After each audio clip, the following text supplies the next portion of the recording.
makakausap natin si Trade Assistant Secretary Agaton Uvero. Magandang umaga, ASEC.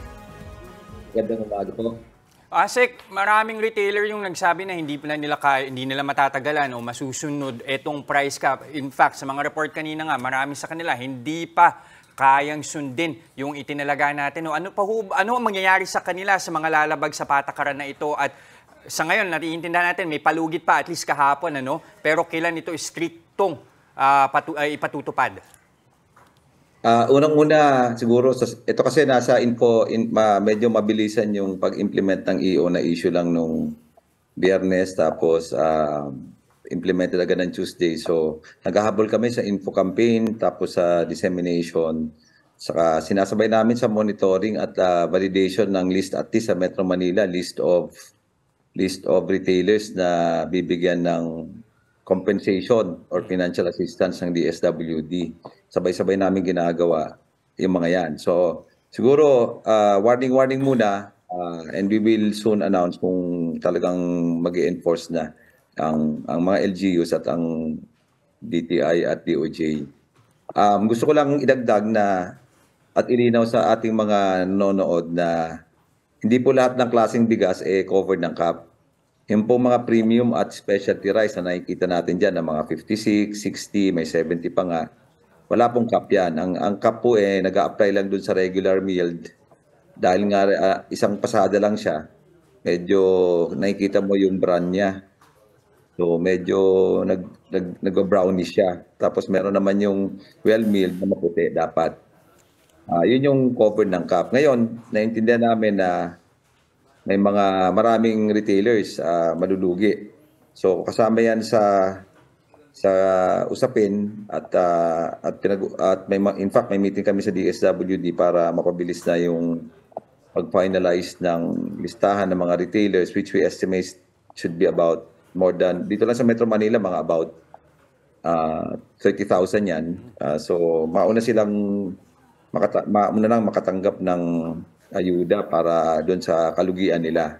In the meantime, nakikiusap kami na since parating na rin naman yung financial assistance, kung sana tulong-tulungan tayo na mabigyan ng mababang presyong bigas yung ibang hindi kaya yung mga premium rice natin. Okay, so ASEC, paano po ang enforcement nito? Paano kung nag-decide po yung mga tindahan na magsama-sama po sila, na hindi sila magbebenta? Nakikita na po natin, may mga nagsasara na. At kahapon, meron din po tayong videos na nakikita natin, nagkakaubusan. Parang limited edition nga raw, yung 41 pesos tsaka yung 45 pesos na rice.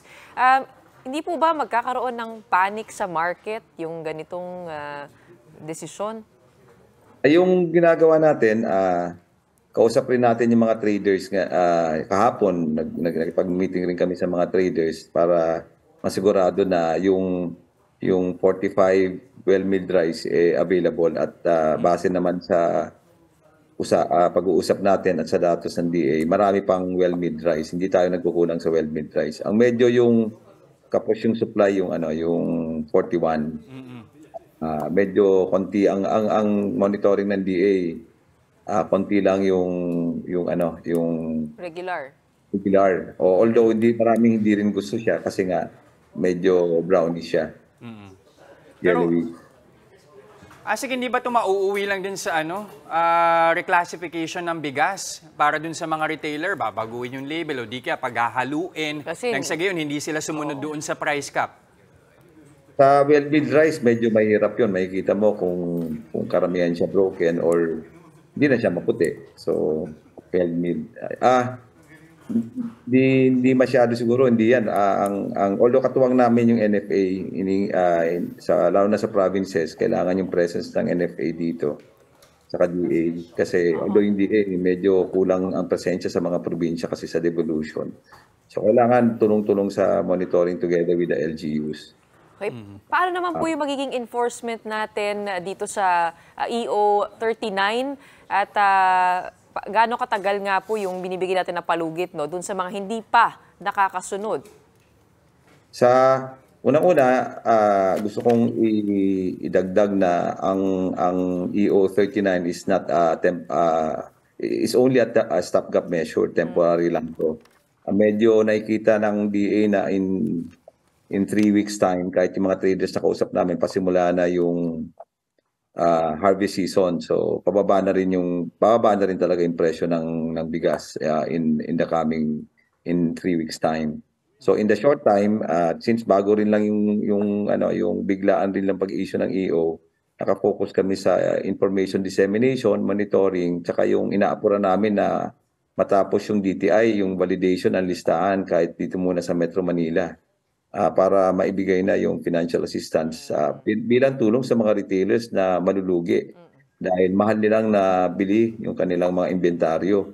At nakikiusap rin kami, we are coordinating with traders. Ngayon nga lang, nakatanggap ako ng text na meron available 67,000 sacks na pwedeng ibenta at 45. Mas mababa pa siyempre kung galing sa wholesale. So, sa panig ng DA at DTI, nag-coordinate kami sa mga traders na tuloy-tuloy yung supply ng 45 at 41. Okay, ASEC. So 3 weeks time, tingnan din natin kung talagang magiging beneficial itong ginawang price cap sa pagbebenta ng bigas. Muli, maraming salamat, DTI Assistant Secretary Agaton Overo. Mga kapatid, Gretchen ho po, huwag maging huli at maging una sa lahat ng balitaan. Maging maalam at may pakialam sa mga napapanahong issue at balita sa bansa. Mag-subscribe at mag-follow sa News 5 social media pages.